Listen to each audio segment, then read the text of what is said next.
What is going on, everybody? It's your boy John, and welcome back to Gearbox. So today we are actually road tripping back from my vacation in Florida, headed back to Greenville, South Carolina in the 2024 Ford F-150 Raptor. And so what better time to make a video for you wonderful people on this wonderful truck. So without further ado, let's go ahead and get right into it. So as I've now owned this truck for a little over a year and a half, let's call it, and put roughly 25,000 miles on this truck, I think I've finally come to the conclusion as to what my absolute favorite feature of the Raptor is, and I'm here to tell you why. But before I do that, obviously when any of us go to buy a truck, there are a lot of things to keep in mind, right? You know, you might have your preference on make, you know, Ford, Chevy, GMC, Nissan, Toyota, whatever. That's a big one, but that's more so personal preference than anything, in my opinion. We then go to model. You know, do we want a half ton? Do we want a full ton? Are we doing a lot of towing? Are we doing this? Are we doing that? And really that kind of boils into what is the mission of the truck. And then you get into stuff like looks and fuel economy or whatever. You know, there might be some specific features. Maybe you want a sunroof. Maybe you want, I don't know, power mirrors. It doesn't matter, right? But it is important to think about to make sure that when you're spending money on a vehicle, especially a truck nowadays, because good God, they are not cheap, you want to make sure that you're getting as much as you possibly can at the price point that you can realistically afford, which is another very important point to make. Please don't overextend yourself on purchases like this. This is a depreciating asset. Let's not go hog wild for, I don't know, impressing your buddies or something. Get a truck that fits your budget, fits more or less what you want/need it to do, and go from there. But being fortunate enough to own the Raptor, of course it comes with pretty much anything and everything you could possibly want outside of a diesel motor or some crazy stiff suspension to tow like 25,000 pounds, right? That's not what this truck was designed for. That's not why I purchased this truck, to pull a frickin' deck over with an excavator on it, right? But with all that being said, with this truck in its current form, completely stock, and I really don't think I intend to change anything about it, but one thing I will absolutely never change about this truck, point blank, period, is the suspension. So yes, if you've watched any videos on the Fox dual valve, blah, blah, blah, blah, blah, it's a, you know, Baja truck on street legal, whatever, right? We all get it. It's a Raptor. That's what it was designed to do. And yes, I will go ahead and say this suspension was and is tuned and designed for off-road driving. Do the vast majority of Raptors, especially crew cab Raptors, ever touch, you know, the true Baja spirit of what it was designed for? No. And I'm not going to cosplay as some frickin' Baja driver. Yes, I've taken this off-road. Yes, I want to take it off-road more, but more or less this is a pavement princess that just does road trips and some daily driving to and from work. There. I said it. You cannot comment any bullshit in the comments, me trying to play it off like I do some crazy stuff with this truck, because I don't.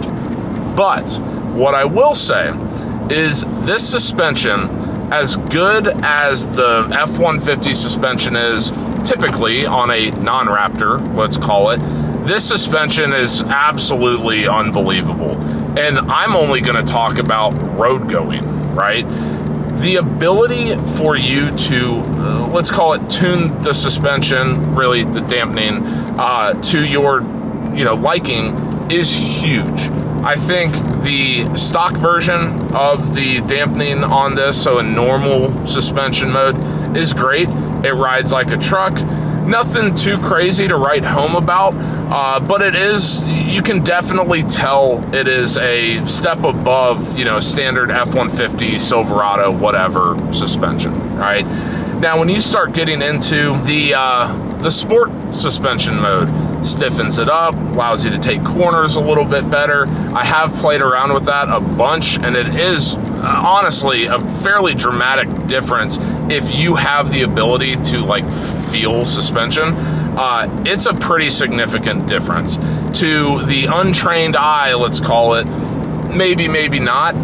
I've driven a lot of types of suspension, whether it's trucks or cars.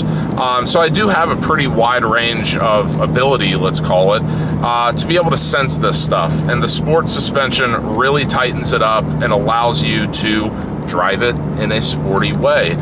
But if you've watched any of my previous videos on this truck, you know that I drive this thing solely in Baja suspension mode. It softens it up a little bit. It allows you to have more of that floaty kind of, I guess, once again, not trying to cosplay, but, you know, kind of that dip, like you're in the desert, like you're on the off-road.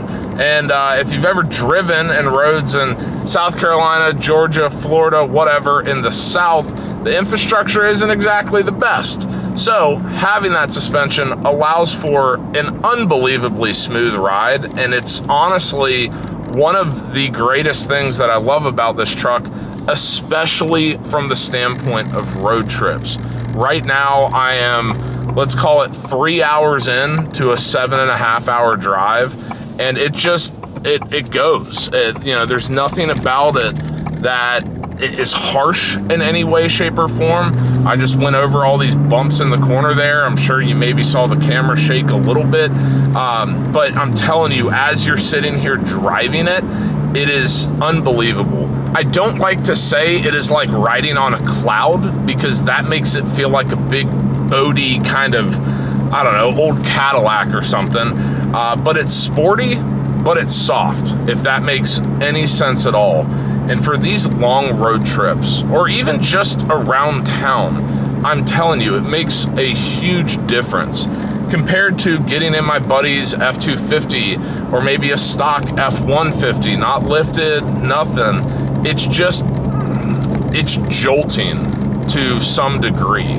Now, I'm gonna stop right here. Are all of the things that I'm talking about first world problems? Yes, 100%. We cannot act like driving a Raptor is some third world problem that, oh my God, poor me. But what I'm telling you is this truck comes with literally everything. Comes with all the cameras, comes with CarPlay, comes with the power mirrors, doesn't have a sunroof, but it comes with all of that sort of stuff, the exhaust. And the thing that I enjoy the most is the ride, the suspension that it offers.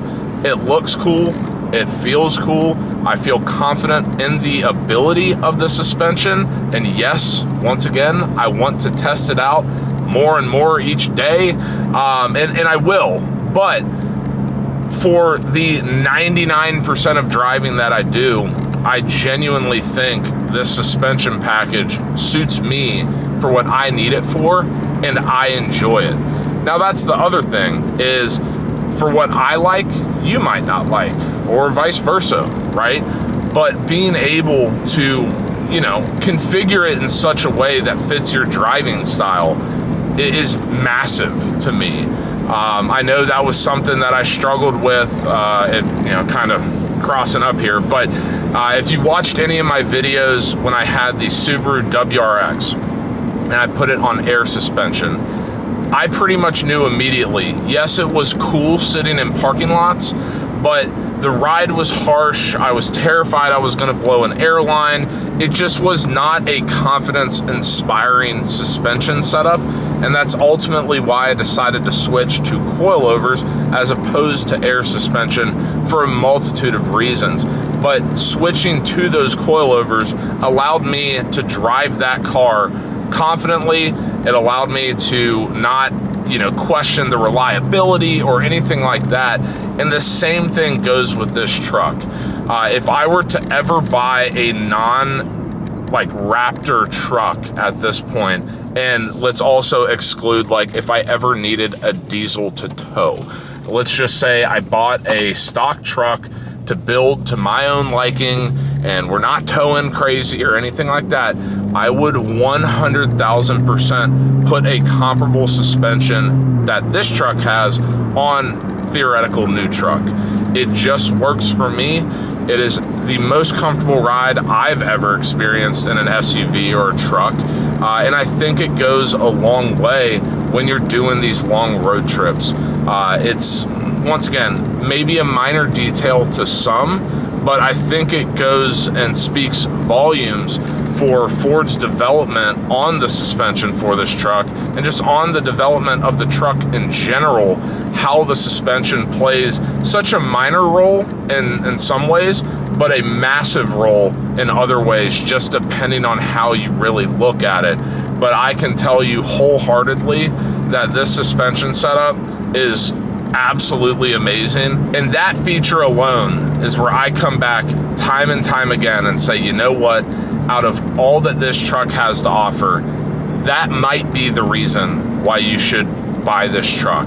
Just the comfortable ride, the confidence inspiring of the suspension, the ability to do quite literally whatever you want with this truck and drive it however you want is amazing to me.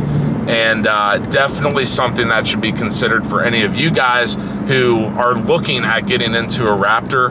Go test drive one, go test drive it in all of the different modes and feel it for yourself. I know in some ways you're probably listening to me talk and saying, John, this sounds ridiculous. Like, there's no way it can be that good.